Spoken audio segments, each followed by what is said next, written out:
Hey, it's Scott Solomon. This week, we're stepping away from our regular podcast to bring you an episode from our friends at WCS Wild Audio, a podcast of the Wildlife Conservation Society. WCS Wild Audio brings you the latest news and newsmakers from WCS's global field sites and its 5 wildlife parks in New York City, including the Bronx Zoo and the New York Aquarium.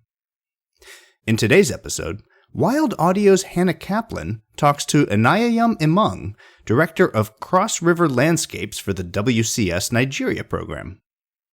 The Cross River gorilla is one of the most elusive and critically endangered subspecies of gorilla in the world. Found exclusively in the densely forested jungles between Nigeria and Cameroon, it's thought that there are as few as 300 animals left in the wild. But despite the persistent threats of habitat loss, gene fragmentation, and poaching, there is hope, says Imong. We hope you enjoy the episode, and if you like what you hear, follow WCS Wild Audio on Apple Podcasts, Spotify, Stitcher, or your favorite podcast app, and tell them that we sent you. And now, here's the show.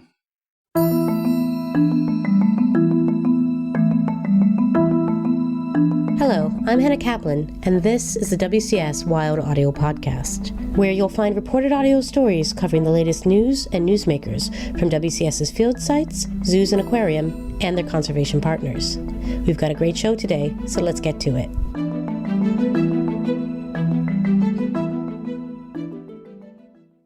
The critically endangered Cross River gorilla is the rarest and most elusive of Africa's 4 gorilla subspecies. Found exclusively in the densely forested jungles between Nigeria and Cameroon, it's thought that there are as few as 300 animals left in the wild. But despite the persistent threats of habitat loss, gene fragmentation, and poaching, there is hope, says Inaoyom Imong, WCS Nigeria Director of Cross River Landscapes. Wild Audio's Hannah Kaplan has this report.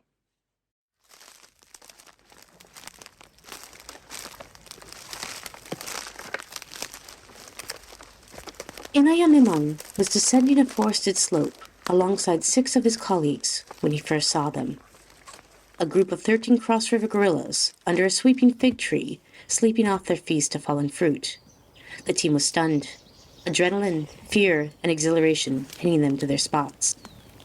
Then suddenly, the 400-pound, 5-foot-tall silverback charged. It went absolutely crazy and just charged at us.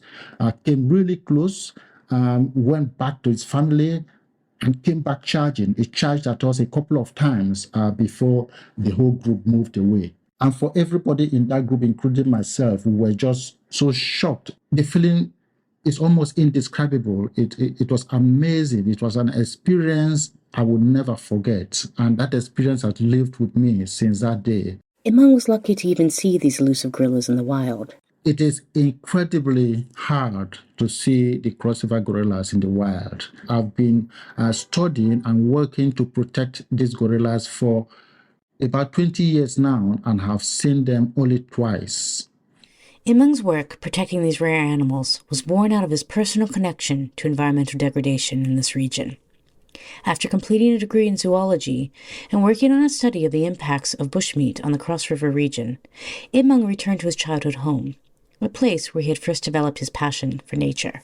It was shocking, really. As a child growing up in this rural community, I had the opportunity to spend quite a lot of time in the forest, where I luckily saw a lot of wildlife.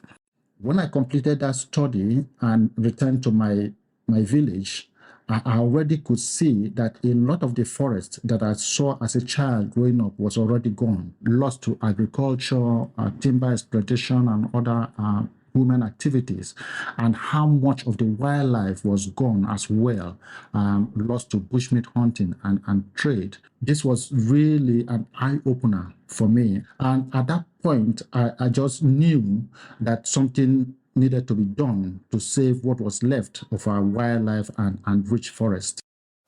So Imong joined the WCS Nigeria team, collaborating closely with their counterparts in WCS Cameroon to work on all aspects of wildlife conservation, soon developing a specialism in gorillas. Imong says there are many risks to gorillas here. Wire snares set for small game can kill or injure young gorillas. Another threat is habitat fragmentation, the result of unsustainable farming and illegal logging in the region. As a result, small groups of gorillas are cut off from one another, meaning that gene pools are isolated and the risk of inbreeding, often with dangerous health implications, is much more common.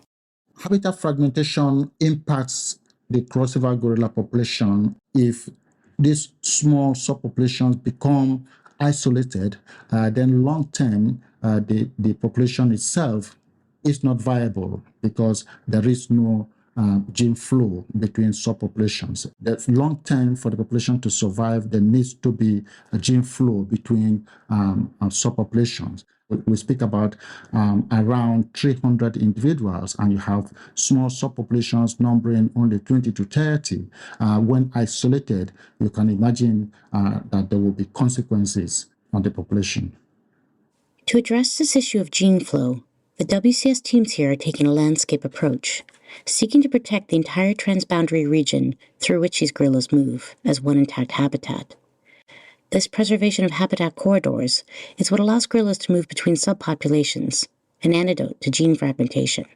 But this is no small task, requiring policy change, intergovernmental cooperation, rangers, law enforcement, and community support. The landscape where these gorillas live has some of the highest human population densities in Africa. And especially on the Cameroon side, you still have areas that are not under protection. We work with local communities, with local farmers to improve the sustainability of farming, and work with women groups, for example, to improve the sustainability of non-timber forest products extraction.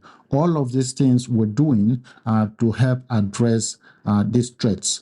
We're doing a lot of education campaigns in schools, in communities. One such education campaign is My Gorilla, My Community. My Gorilla, My Community is a serialized radio program, half entertainment, half education, that weaves important conservation messages into a soap opera-style storyline. The rangers complain that the youths are no longer supporting them in policing the forest. In fact, they are almost sure that some of them have even joined the loggers. I need you to remember that Ichi is a special animal, only found in Boda and nowhere else. The gods have a reason why they gave them to us. So my elders, we must celebrate them. Bam. This program has become very popular in many of the communities in the landscape where we work. Ultimately, says Imong, the goal is not only to change attitudes and behaviors, but to also give communities the resources to be advocates for their own forests and biodiversity. And Imong says he's optimistic about the changes he's seeing. Levels of awareness are increasing just based on the current levels of awareness in communities and other stakeholders. That gives me hope that the future might be bright for these gorillas. We need support from everybody, from governments, from donors, from local communities, to achieve the goals that we have for the cross-river gorilla population. To illustrate, Imong mentions the story of a young male gorilla that ventured outside of a protected sanctuary close to local communities. In the past, this young gorilla might have been shot and killed, but the leaders of the communities made sure nobody harmed this gorilla. Instead, local leaders reached out to WCS and the Cross River State Forestry Commission to help herd the animal back into the sanctuary. And this is thanks to all of the education and awareness work that WCS is leading in the region. Attitudes are beginning to change. Attitudes towards gorillas and their habitat and behaviors as well are beginning to change. I think this is a really powerful story that has come out of all the conservation work that we've been doing here. For WCS Wild Audio, I'm Hannah Kaplan. Today's episode was produced and reported by Hannah Kaplan with help from Dan Rosen and Nat Moss. The WCS Wild Audio podcast is a production of the Wildlife Conservation Society. Please join us next week for a new episode, and don't forget to rate or review the show wherever you get your podcasts.